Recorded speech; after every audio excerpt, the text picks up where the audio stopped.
Apocalipse, capítulo de número 3. Nós iremos ler dos versículos 1 até o versículo de número 6. Diz assim a palavra do Senhor. Ao anjo da igreja em Sardes, escreve: estas coisas diz aquele que tem os 7 Espíritos de Deus e as 7 estrelas. Conheço as tuas obras, que tens nome de que vives, estás morto. Sê vigilante e consolida o resto que estava para morrer, porque não tenho achado íntegras as tuas obras na presença do meu Deus. Lembra-te, pois, do que tens recebido e ouvido, guarda-o e arrepende-te. Portanto, se não vigiares, virei como ladrão, e não conhecerás de modo algum em que hora virei contra ti. Tens, contudo, em Sardes umas poucas pessoas que não contaminaram as suas vestiduras, e andarão de branco junto comigo, pois são dignas. O vencedor será assim vestido de vestiduras brancas, e de modo nenhum apagarei o seu nome do livro da vida. Pelo contrário, confessarei o seu nome diante de meu Pai e diante dos seus anjos. Quem tem ouvidos, ouça o que o Espírito diz às igrejas. Palavra do Senhor. Queridos irmãos, nesses 2 últimos domingos nós temos meditado na carta ao anjo da igreja em Sardes, pensando no seguinte tema: tratando das nossas friezas espirituais. Tratando das nossas friezas espirituais. E como nós vimos, a igreja de Sardes é um exemplo de uma igreja fria. A 5ª igreja da Ásia Menor, atual Turquia, é a primeira das 7 igrejas, ou foi a primeira das 7 igrejas, a não receber do Senhor nenhum elogio, apenas críticas. Ela é a primeira igreja em que Cristo não direciona nenhum louvor, apenas repreensão. Isso, irmãos, aqui é bastante interessante, porque eu fico a imaginar como os santos sardianos receberam esta carta. Como é que eles reagiram diante daquilo que o Senhor escreve para eles? Ou melhor, daquilo que não está presente nessa carta, que de fato é o elogio. Entenda isso, irmãos, porque a igreja de Sardes, ela tinha nome de que vive. E isso representa, isso descreve a fama, o renome, a reputação que aquela igreja tinha em relação às demais. Para muitos, a igreja em Sardes era a melhor igreja da Ásia Menor. Ela era a igreja modelo. Era a igreja que todos queriam copiar. Era a igreja que todos queriam ter o privilégio de participar, de visitar, de ser membro. Era a igreja, irmãos, que tinha a maior fama entre todas. E na sequência das 7 cartas, o que nós encontramos? Perceba isso.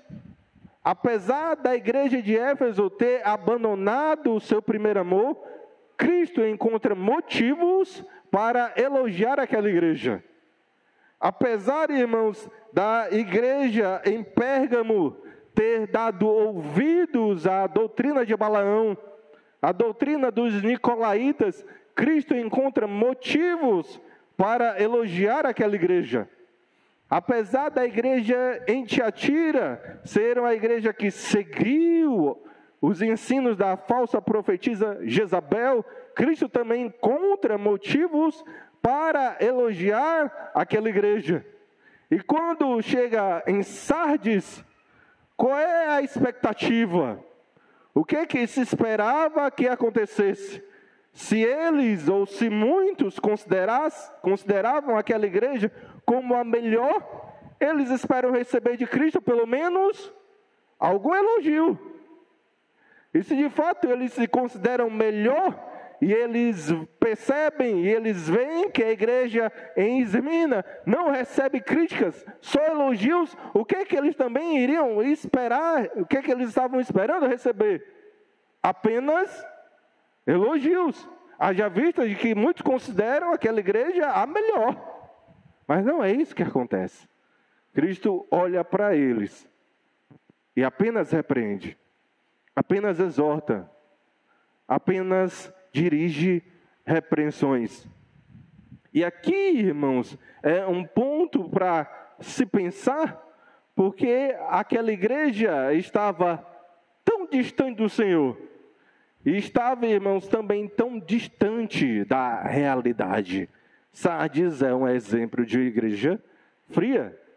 Mas, irmãos, o ponto em questão, o ponto que eu tentei, o ponto principal, na verdade, da nossa mensagem do último domingo, aquilo que eu tentei ensinar para vocês, é que nem tudo estava perdido para Sardes. Nem tudo, irmãos, estava perdido para aquela igreja.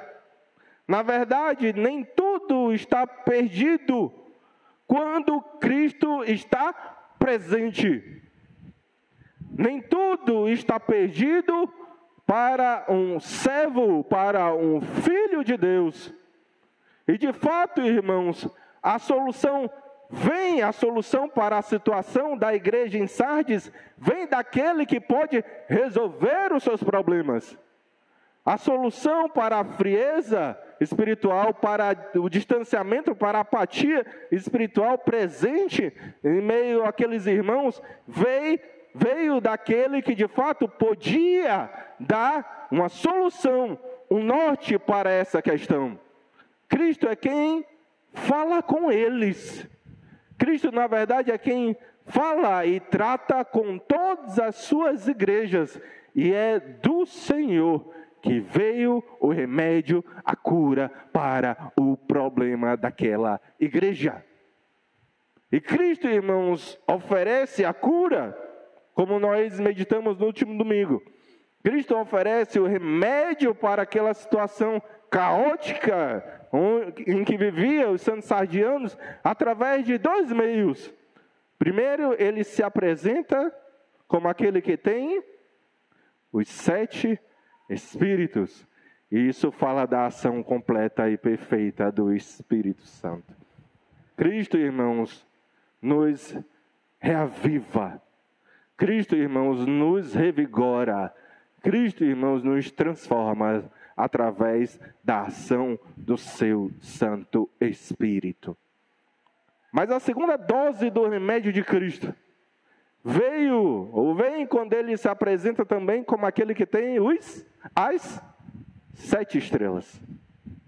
E 7 estrelas, como vocês sabem, é uma referência aos 7 anjos que, por consequência, é uma referência aos pastores.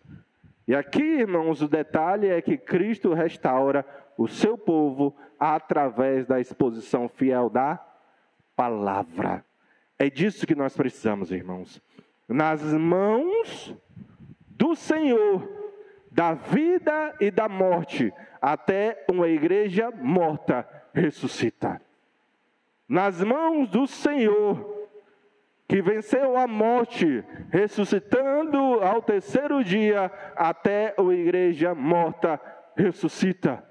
Nas mãos do Deus Todo-Poderoso, nosso Senhor e Salvador Jesus Cristo, não existe coração, não existe situação insolúvel. Deus pode transformar toda e qualquer vida, assim como toda e qualquer igreja. Nós precisamos, irmãos, de Cristo. Nós precisamos do Espírito de Cristo. Nós precisamos ouvir a pregação fiel da palavra de Cristo, do Evangelho de Cristo. Amém, queridos? E a partir de agora nasce a mensagem de hoje. Só a partir disso, na verdade, em consequência de tudo aquilo que nós aprendemos no domingo passado, é que nasce a mensagem de hoje. Porque, irmão, de fato, nós precisamos entender que tudo começa em Cristo, que a nossa solução, que o remédio das nossas doenças espirituais vem de Cristo. E só a partir daí, e só então, é que a igreja é convocada a agir. Primeiro Cristo age. Primeiro Cristo vem em direção e encontra a dracma perdida. Primeiro Cristo vem em direção e encontra a ovelha perdida. Primeiro Cristo vem em direção e encontra o filho perdido. E só a partir daí é que a igreja que estava nessa situação começa a reagir. É o Cristo que vem ao nosso encontro, irmãos, que transforma as nossas atitudes. E a partir daí, a nossa situação muda. O nosso quadro muda. E nós nos posicionamos adequadamente, respondendo à ação de Cristo, à ação do Espírito de Cristo, à ação do Evangelho de Cristo em nossos corações. Só a partir daí nós vamos encontrar a igreja de Sardes sendo exortada e ela agindo. E na verdade, irmãos, Cristo dirige uma mensagem para dois grupos, porque nem todos lá estavam vivendo a mesma situação. Nós temos um grupo daqueles que estavam frios, distantes, apáticos espiritualmente, e é apenas sobre esse grupo que nós iremos falar hoje. E lá também nós encontramos um grupo que se manteve, apesar de poucos, que se manteve fiel, que se manteve firme nos caminhos do Senhor. E para o grupo que se distanciou, para o grupo que causou, ou que era formado por aqueles que tinham apenas o nome de que estavam vivos, mas que estavam mortos, Cristo dirige, irmãos, 5 ordens. Nos versículos 2 e 3, nós encontraremos essas 5 ordens, que nós chamamos de imperativo. 5 ordens do Senhor. E eu espero, queridos irmãos, que Deus, de fato, fale poderosamente ao meu e ao seu coração. Amém? Nós vamos pensar nas 5 ordens, nos 5 imperativos para a igreja de Sardes, com a seguinte pergunta em mente: como é que o cristão reage à ação transformadora de Cristo? Se a solução vem do Senhor, e de fato vem, ou melhorando a pergunta, já que a solução vem do Senhor, desde que a solução vem do Senhor, como é que nós reagimos à ação transformadora de Cristo em nossas vidas? Pense nessas 5 ordens com essa pergunta em mente, ok? Em primeiro lugar, como é que nós reagimos à ação transformadora de Cristo em nossas vidas?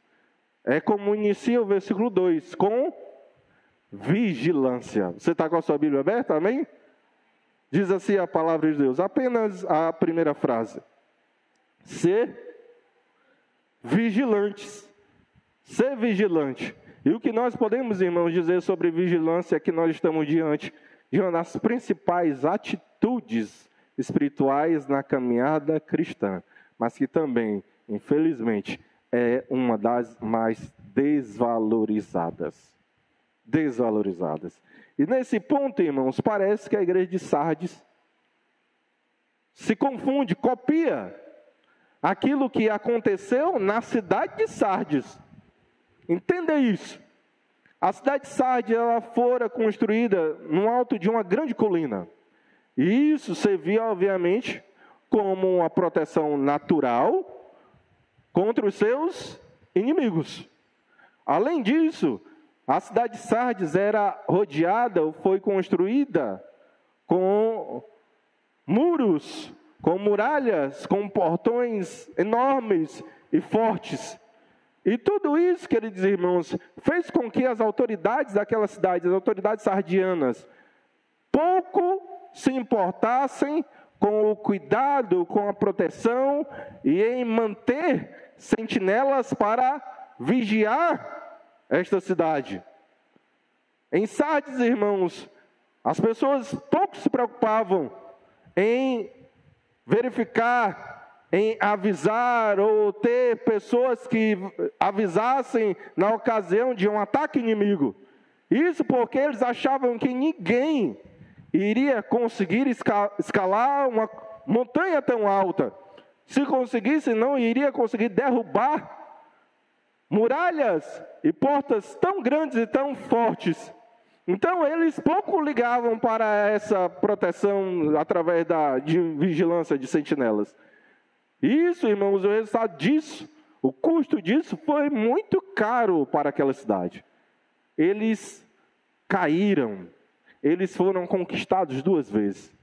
Primeiro no século III, no século VI a.C., depois no século III a.C. Por 2 vezes a cidade de Sardes caiu diante dos seus inimigos.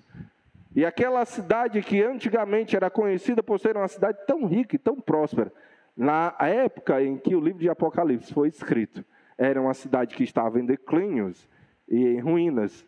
Então, irmãos, parece mesmo que os membros da igreja de Sardes estavam meio que copiando o desleixo daquela população, daquele povo. E aí, irmãos, quando nós pensamos em vigilância, várias coisas nos vêm à mente.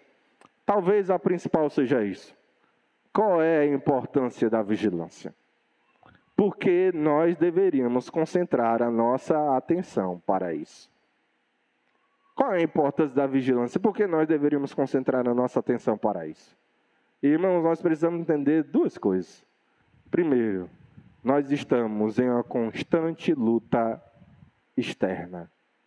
Nós temos, irmãos, inimigos externos, a saber, o diabo, os anjos caídos e o mundo enquanto sistema corrompido pelo pecado.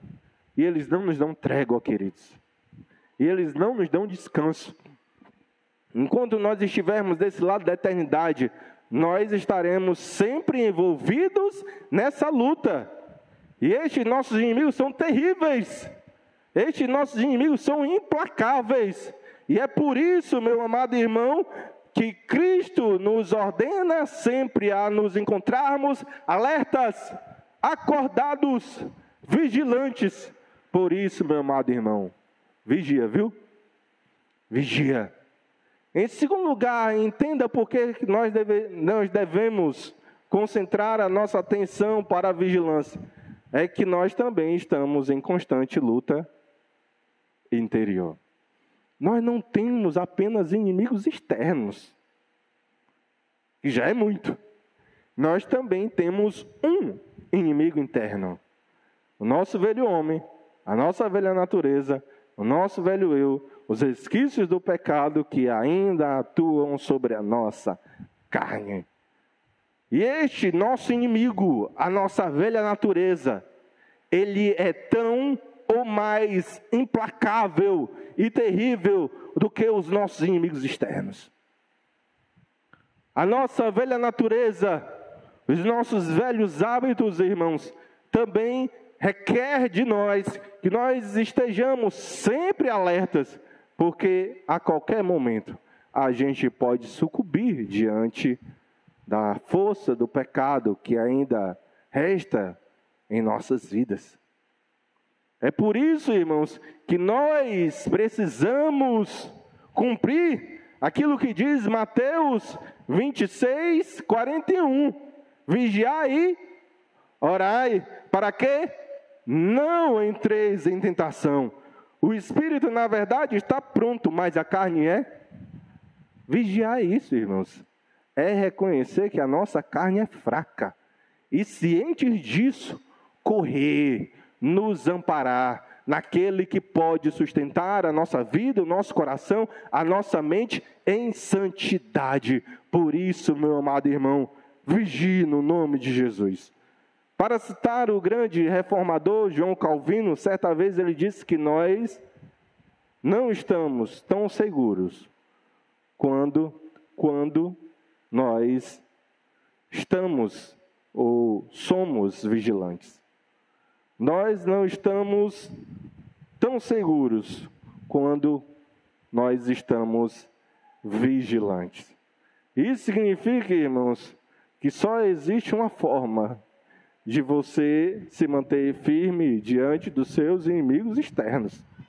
Isso significa que só existe uma forma de você se manter de pé diante do seu inimigo interno. É quando você mantém sempre essa atitude espiritual. Vigilância. Vigilância no nome de Jesus. Em segundo lugar, irmãos, pensando naquela nossa pergunta, como nós reagimos diante da ação transformadora de Cristo em nossas vidas, o texto prossegue falando da nossa necessidade de vida em comunidade. Veja a segunda frase do versículo 2. E consolida o resto que estava para morrer. E consolida o resto que estava para morrer. Ao lado, se você puder, ao lado do verbo consolida, escreva fortaleça, ou então edifique. Se você puder, ao lado da palavra consolida, escreva fortaleça, ou edifique. E Cristo, irmãos, está aqui nos mostrando que a nossa vida espiritual não se limita apenas a atitudes ou atividades individuais, como é a vigilância. Quem vigia, edifica a si próprio, né? Pastor, isso parece com outro versículo de Paulo, mas os irmãos entenderam, né? Quem vigia está edificando, está cuidando da sua própria vida. Mas, irmãos, a nossa vida espiritual vai além de atividades individuais. A nossa vida espiritual se desenvolve. E não são poucos aqueles que vão dizer que ela se desenvolve principalmente através de atitudes que ocorrem em comunidade. Eu estou falando da igreja. Consolida o resto que é em ti é uma atitude de olhar para além de nós e ver aqueles que necessitam da nossa palavra de edificação, da nossa palavra de ânimo, da nossa palavra de exortação, da nossa palavra de consolo. E aqui, irmãos, existe um detalhe muito interessante quando nós analisamos a morfologia do verbo consolidar lá no texto original. No texto original, o verbo consolidar está conjugado no tempo aorista.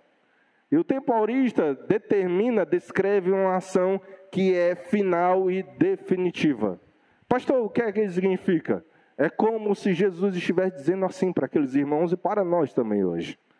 Entenda de uma vez por todas a importância de se viver uma vida espiritual na comunidade do corpo de Cristo.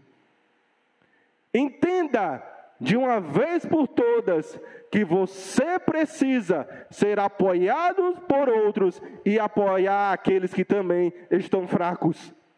Entenda de uma vez por todas que você não pode desenvolver uma espiritualidade madura e sadia sozinho, na solidão do seu lar. Entenda de uma vez por todas a importância da igreja para você e a sua importância para a igreja. E principalmente, de uma vez por todas, decida no nome de Jesus, ser alguém que se envolve com as atividades da sua igreja para edificá-la e com as atividades que edificam a todo o corpo de Cristo. É isso que Jesus está dizendo com essa expressão, consolide. É uma ação definitiva que requer de nós uma atitude cabal, uma atitude sem volta, uma atitude, irmãos, final. Entenda de uma vez por todas, se envolva de uma vez por todas com a igreja. E aí, queridos irmãos, existe um texto que nós estudamos que vai nos fazer entender o que é consolidar o resto que estava para morrer, ou ainda como é que a gente se envolve de forma proativa, de forma sadia com a vida da igreja. Eu estou falando de 1 Tessalonicenses 5,14.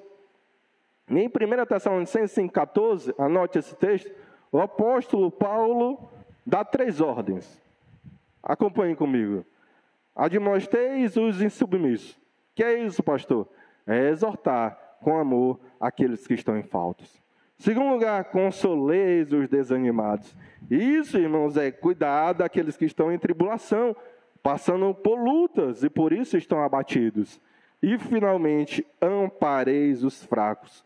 E amparar aqui, irmãos, é ser coluna para que alguém possa se apoiar. Amparar é cuidar daqueles que estão chegando. Amparar é cuidar daqueles que estão distantes. É assim, irmãos, que nós vivemos, que nós desenvolvemos vida em comunidade. E aí, vem um comentário muito especial do reverendo Martyn Lloyd-Jones. Martyn Lloyd-Jones falando sobre vida na igreja, vida em comunidade, vida cristã. Na verdade, ele usa uma outra expressão, ele usa a expressão edificação mútua. Ele disse o seguinte: a edificação mútua ocorre quando seguimos o exemplo de Cristo, que não veio para ser servido, mas veio para servir. Quando é que eu olho para além do meu umbigo e percebo que existe do meu lado irmãos que necessitam do meu cuidado e que também eu necessito ser cuidado por eles? Quando nós, irmãos, estamos dispostos a seguir o exemplo de Cristo, que não veio para ser servido, mas veio para servir. Aquele que foi alcançado pela mensagem do Evangelho vive exatamente dessa forma. Até aqui, irmãos, 2 ordens. Eu disse que eram 5. A próxima recomendação do Senhor, pensando naquela pergunta, como é que nós reagimos diante da ação transformadora de Cristo, nós encontramos nos imperativos 3 e 4, nas ordens 3 e 4, e elas estão no início do versículo 3. Amém? Início do versículo 3, com a sua Bíblia aberta. Diz o seguinte: lembra-te, pois, lembra-te, pois, do que tens recebido e ouvido, guarda-o. Se os irmãos nos permitem, eu poderia colocar isso de uma outra ordem. Lembra-te e guarda o que tens recebido e ouvido. Vai dar a mesma coisa. Então, as ordens 3 e 4 é, primeiro, lembrar, depois, guardar. Se você puder, ao lado da expressão do que tens recebido e ouvido, coloque isso aqui: doutrina dos apóstolos, ou ainda verdadeiro evangelho. Pastor, o que é isso? O que tens recebido e ouvido? A doutrina dos apóstolos é o verdadeiro evangelho. E aí, quando Cristo diz que a igreja de Sardes precisa ouvir, se lembrar do que eles têm recebido e ouvido, isso nos faz inferir que eles tinham se desviado do santo evangelho. Faz sentido, irmãos? Quando Cristo diz para eles que eles precisavam se lembrar do que eles tinham ouvido e recebido, por inferência, nós supomos que aquela igreja, que nós estamos diante da igreja, que se desviou do verdadeiro ensino das Sagradas Escrituras. E ao que tudo indica, irmãos, eles sucumbiram diante do ensino de Balaão, diante da doutrina dos nicolaítas, diante dos ensinamentos da falsa profetisa Jezabel. Parece, de fato, nós estamos diante de uma igreja que sucumbiu aos falsos profetas, aos falsos pastores, aos falsos mestres, e que deixaram o verdadeiro e santo evangelho. Isso, irmãos, sempre acontece com um motivo, ou em decorrência de uma atitude. Quando é que alguém se desvia do santo evangelho? Quando é que alguém passa a dar ouvidos ao falso ensino? Sempre quando alguém quer justificar as suas atitudes erradas. Sempre, irmãos, quando alguém quer justificar as suas atitudes erradas, ela vai ela irá dar ouvidos ao falso ensino. E aqui, irmãos, um detalhe na igreja de Sardes é surpreendente. Porque no capítulo 2 nós encontramos diversas igrejas que foram perseguidas porque não cederam à pressão em decorrência do culto ao imperador. Você percebe que no capítulo 2 nós estudamos sobre várias igrejas que foram perseguidas porque não cederam à pressão em decorrência do culto ao imperador. Não é dito nada disso sobre a igreja de Sardes. E ao que parece, irmãos, eles não foram perseguidos, porque eles sucumbiram a isso. E para justificar esse erro, é que eles se desviaram do santo evangelho. Esse pensamento, irmãos, é bastante plausível, muito plausível. E se de fato assim for, a ordem do Senhor para a vida daquela igreja é mais do que urgente. Lembra-te do que tens recebido e ouvido. Volta a dar ouvidos apenas ao verdadeiro, ao santo evangelho, que é puro e simples. Pare de ouvir esses mercadores da fé. Pare de ouvir esses falsos mestres. Pare de ouvir esses falsos profetas. Pare de ouvir esses falsos apóstolos, esses falsos pastores. Coloque o seu ouvido novamente para a palavra de Deus e apenas para ela. Essa, irmãos, é a mensagem do Senhor para a igreja de Sardes.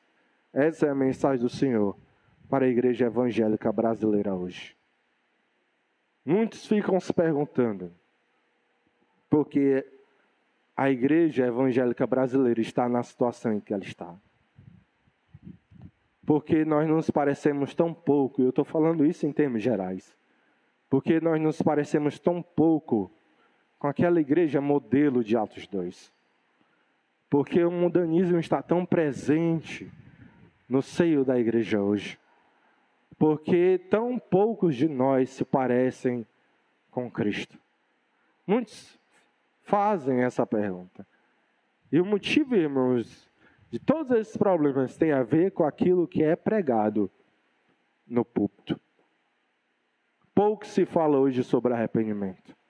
Muito sobre teologia da prosperidade. Pouco se fala hoje sobre negar a si mesmo. Muitos são aqueles que não cansam de produzir mensagens que massagiam o ego dos ouvintes. Pouco se fala hoje sobre a mensagem da cruz. Mas, irmãos, domingo após domingo, as igrejas são bombardeadas por teologia coach. Nós precisamos voltar a dar ouvido ao santo e verdadeiro evangelho. Nós precisamos nos lembrar daquilo que ouvimos. Igreja evangélica brasileira, tire esses apetrechos de sobre a mensagem da cruz no nome de Jesus. Existe uma mensagem que nos edifica. Existe uma mensagem que nos alimenta. Existe uma mensagem que nos instrui. Existe uma mensagem que nos santifica. Existe uma mensagem que nos leva a Cristo. Essa é a mensagem do Evangelho. E é só ela que nós devemos ouvir. Mas não é só ouvir, queridos irmãos. Você percebe isso? É lembrar aí? Guardar. E guardar aqui significa principalmente praticar. É ser ouvinte e é ser praticante. É ser ouvinte e praticar a palavra de Deus. Amém, queridos? E finalmente ainda respondendo a nossa pergunta, como nós reagimos à ação transformadora de Cristo em nossas vidas? É o que diz ainda no versículo 3. E a ordem do Senhor agora é: arrepende. O que é que nós precisamos fazer? Nos arrepender. E o que é arrependimento, amados irmãos? É remorso? Tristeza? É pesar? Veja, é importante o crente sentir esse pesar, diante dos seus erros. Mas arrependimento não se restringe a isso. Nem é esse o sentido principal de arrependimento. Escute isso no nome de Jesus. O que é arrependimento? É a primeira bênção salvífica que nós recebemos. Eu estou falando agora em termos de ordem lógica, porque numa ordem cronológica, o crente, quando Cristo o salva, recebe instantaneamente todas as bênçãos salvíficas, mas em uma ordem lógica. E aí você precisa, e não pode faltar a classe de discipulados, em uma ordem lógica aparece em primeiro lugar o arrependimento.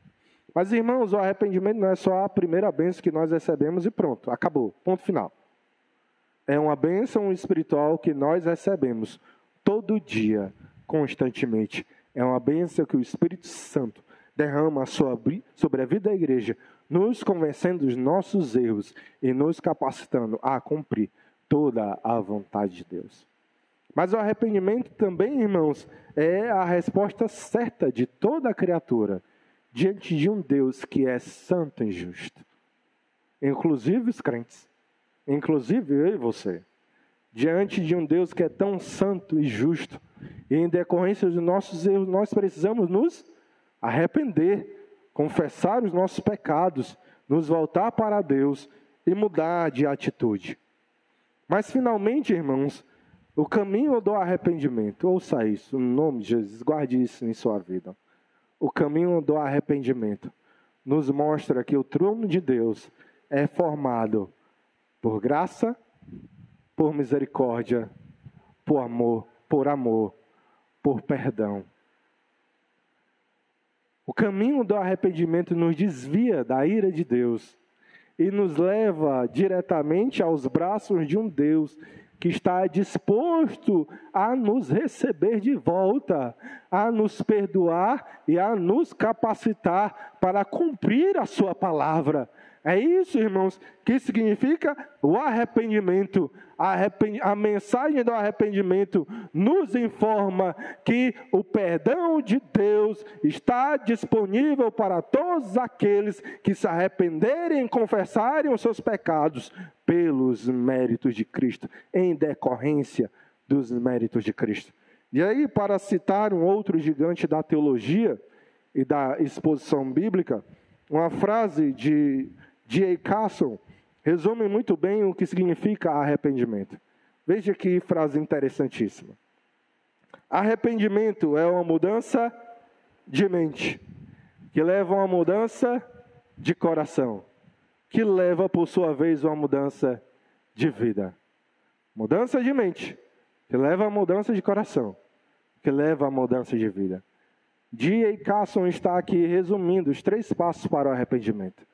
Primeiro, mudança de mente. Primeiro, irmãos, nós entendemos, ou para usar uma expressão famosa do R.C. Sproul, que ele diz que nós entendemos que Deus tem razão, ou que Deus está certo. Nós entendemos que a palavra do Senhor, que o nosso Deus está correto sobre a nossa vida em pecado, a nossa vida de impureza, melhor dizendo. E é por isso que nós nos arrependemos. Primeiro é entendimento. A mudança precisa ocorrer primeiro aqui. Em segundo lugar, a mudança é quando nós dizemos o seguinte: eu não quero mais, coração.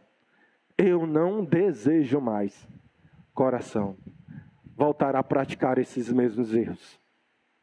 É quando o Espírito Santo quebra o nosso coração de pedra e nos dá corações sensíveis à voz do nosso bom pastor.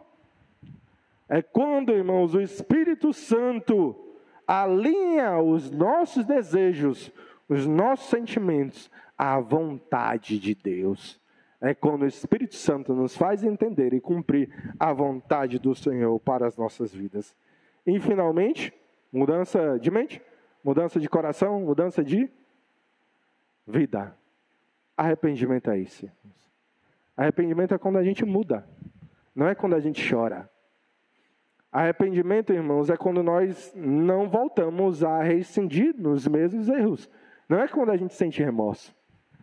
Arrependimento, irmãos, é quando a gente abandona as nossas práticas antigas. Não é quando a gente sente pesar.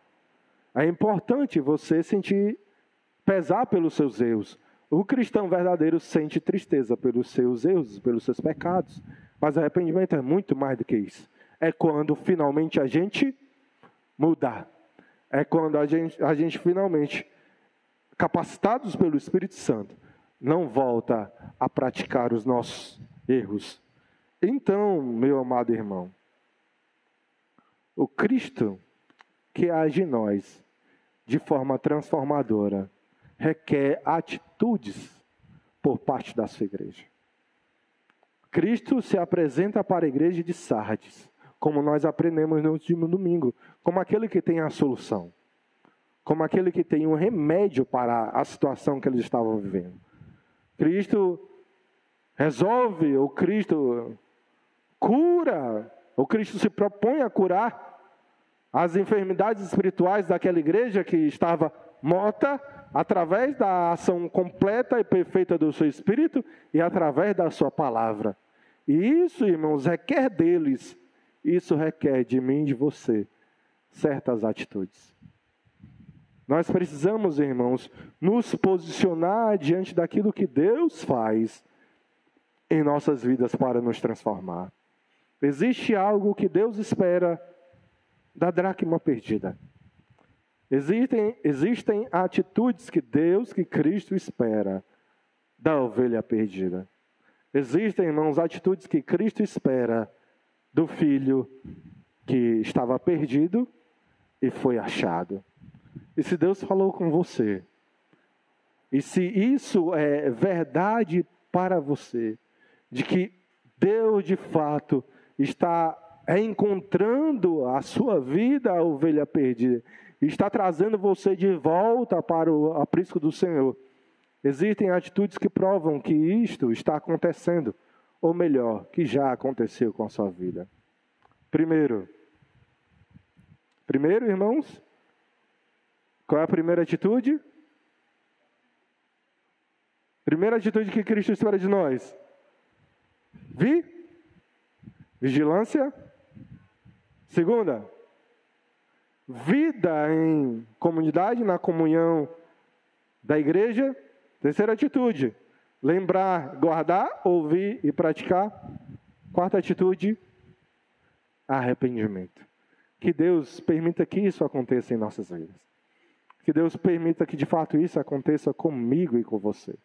Que Deus de fato, irmãos, age de forma transformadora sobre nós e reavive aquelas áreas espirituais que estão adormecidas em nossos corações. Que Deus de fato, irmãos, nos traga novamente para os seus pastos verdejantes. Que Cristo, irmãos, nos convença de que a palavra de Deus está certa e de que nós precisamos mudar.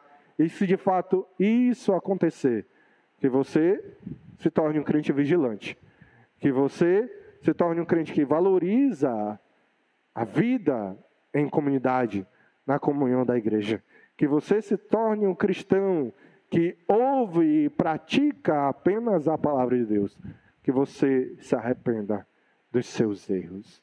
Amém, meus amados? Que essa bênção do Senhor, essa bênção espiritual, que essas bênçãos espirituais recaiam sobre as nossas vidas, em nome de Jesus.